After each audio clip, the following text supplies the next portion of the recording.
Hey guys, this is Miss Merriman. I actually did this yesterday with going through and discussing a reading response with y'all and kind of talking about some things that I was looking for. Got to the end of the video and discovered that I had not turned on the microphone. So I am going to do this again today. I'm going to try to make it quicker. The video yesterday was 20 minutes long. I'm going to try to be quicker with it today because I know that it's a lot to just sit here and watch these videos and listen to somebody talk. But I do want to go through all this and kind of what I'm looking for. I pulled one of your fellow students and their examples. Their name is not given here, so I'm not revealing anything about this person nor their grade. But I wanted you to see a good example, and I thought it would be really good if it was from one of your peers. Some big issues that I noticed as we go through and we talk about this is the idea of making connections. I want you guys to make connections between not just the idea of being human, right? What it means to be human. Okay, that's our whole focus. But also between the two stories. And it won't be stories every time. Sometimes it'll be a short story. Sometimes it'll be a poem. Sometimes it'll be a nonfiction essay.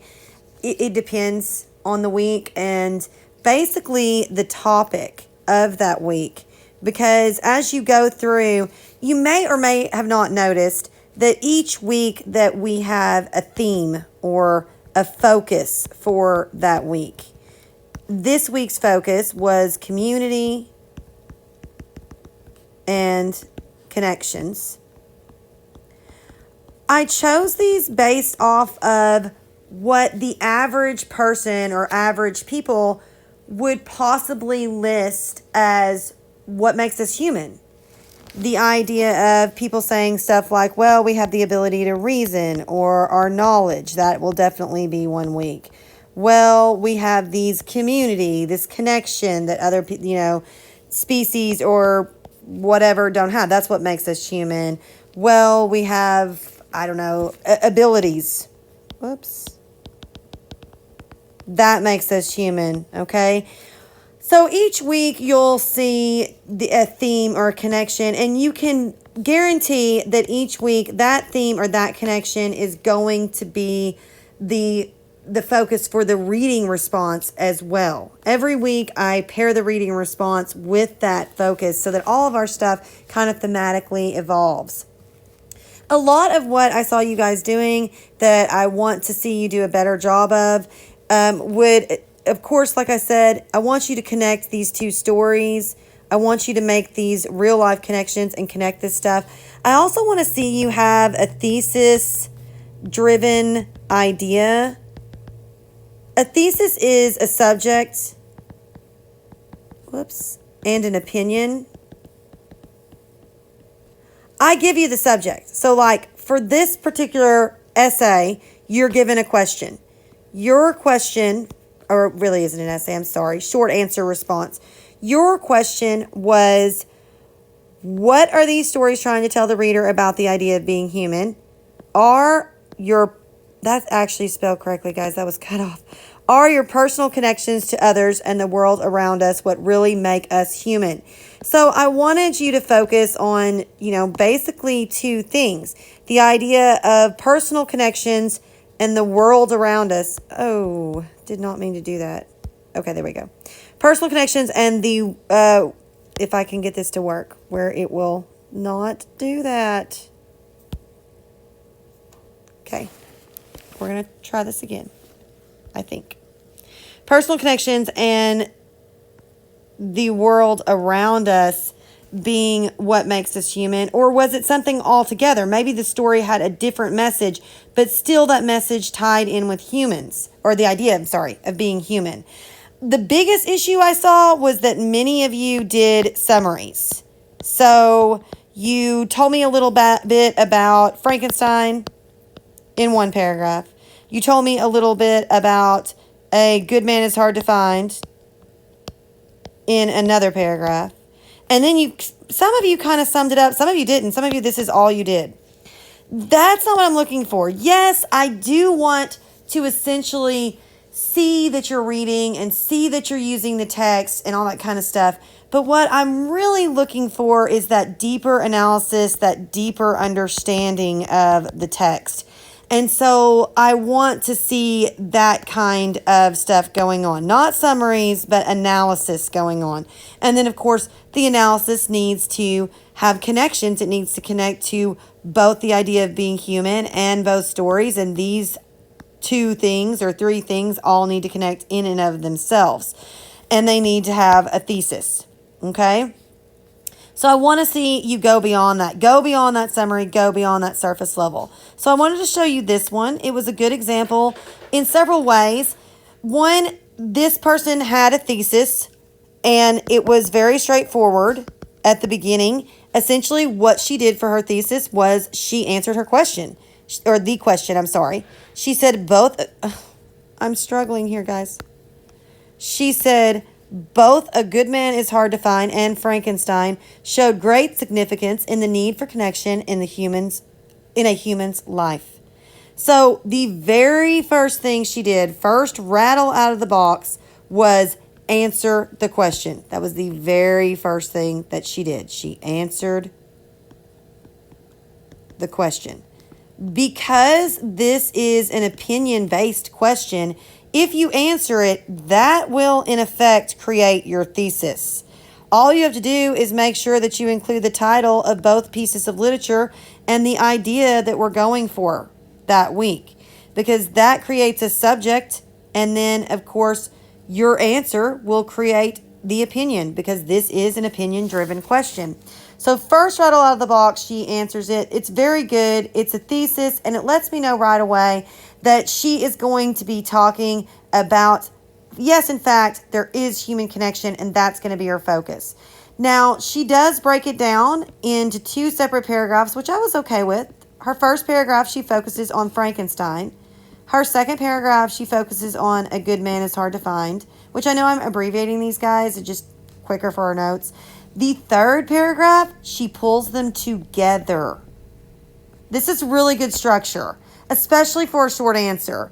You don't really have time to have that full out essay time and full out essay structure. So it's very well done because of the lack of ability to really have a solid structure. So this works well. So essentially, answer the question, focus on that first story, focus on that second story, and then in that last little bit, draw those two together. Don't forget the together part. That's very, very important. Now, I'm going to go through and just read her question all the way through, and I'll stop periodically and just kind of point out some different things that she does that's really good. And yeah, it's a she. I wasn't necessarily intending to tell you guys that, but it is. So right off, like I said, she talks about Frankenstein. She italicizes Frankenstein. I didn't count off for this, but it will be important for you to know that all books are italicized. Everything else is in quotation marks. And see, like right down here where she puts A Good Man is Hard to Find in quotation marks. Everything else is in quotation marks. And I do mean everything. Movie titles, everything. Even poetry titles. But books are in italics. I would like to see you use this feature. I'm not going to majorly dock you for it. I didn't dock you for it on these reading responses. But when you get to the synthesis essay, which will be that very last essay that we do, when we get to that, little things like this, I will, in fact, at that point, dock you for. Okay, because that's kind of basic MLL structure. So it is good that you pick that stuff up as you go. So anyway, in the novel Frankenstein, it is said, I shall commit my thoughts to paper. It is true, but that is a poor medium for the communication of feeling. She then does a very good job with her in-text citation. Several of you struggled with this. The in-text citation is the author's last name. So in this case, her name is Mary Shelley. And yes, I know, or I think in the PDF it says Wollstonecraft Shelley. Wollstonecraft is her maiden name. So if you just put Shelley, that's fine. But Mary Shelley, and then the page number that this came off of. Notice that she didn't put P period, okay, or page, or paragraph or any of that kind of stuff. She just put the number. So that is definitely what you're going for, is just that basic number right there of where it comes from. Okay. This mentions how even having something to write on does not fulfill that loneliness. In today's world of social media, this can be seen as a huge problem. The majority of people spend so much time on the internet believing they are communicating and connecting with people. But as both texts can prove, notice how she draws in both. She doesn't, even though she's focused on Frank right here, she does draw in both texts and kind of sets the reader up for what she is about to talk about. She also is connecting this to the world, to our everyday lives, as well as analyzing it. She doesn't just repeat what the quote says. She talks about the fact that even though he has something to write on, he's not fulfilled, that he feels a sense of loneliness. And so she goes through that idea. And notice he doesn't say that he's lonely in this particular quote. He says that it's a poor medium for the communication of feeling. And she takes that and analyzes it and breaks it down and then connects it to the real world. And I want to see you doing that as well. Connect to, as the kids would say, probably you guys, IRL. Okay? Connect to your real life stuff. Connect to yourself. Several people actually did connect to themselves, and I thought that was a good idea and well done. So if you did that, good job. But I do want to see you doing that. And then, of course, drawing both texts as needed. Anyway, she says, but as both texts can prove, there is nothing quite like a face-to-face friendship with someone else. In the novel Frankenstein, Walton talks a lot about how success is not as enjoyable when there is not someone else. Now, several of you brought up this idea of him talking about success, and he does. He talks about success in the story, but the real focus needed to be on connections.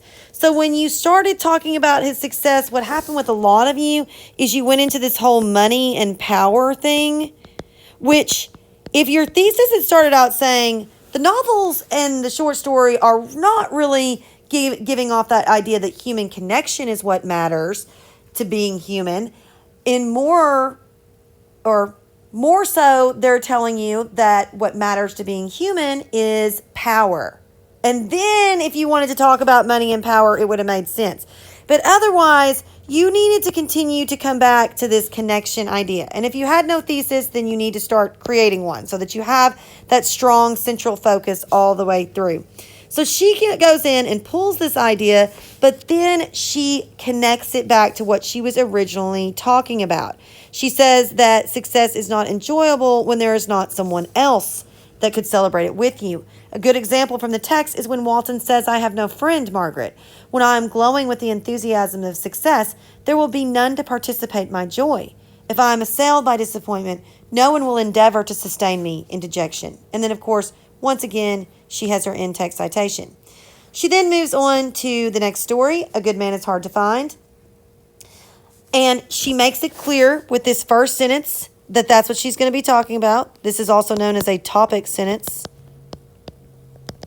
Okay? So she lets us know right off the bat that now she's going to be focusing on A Good Man is Hard to Find.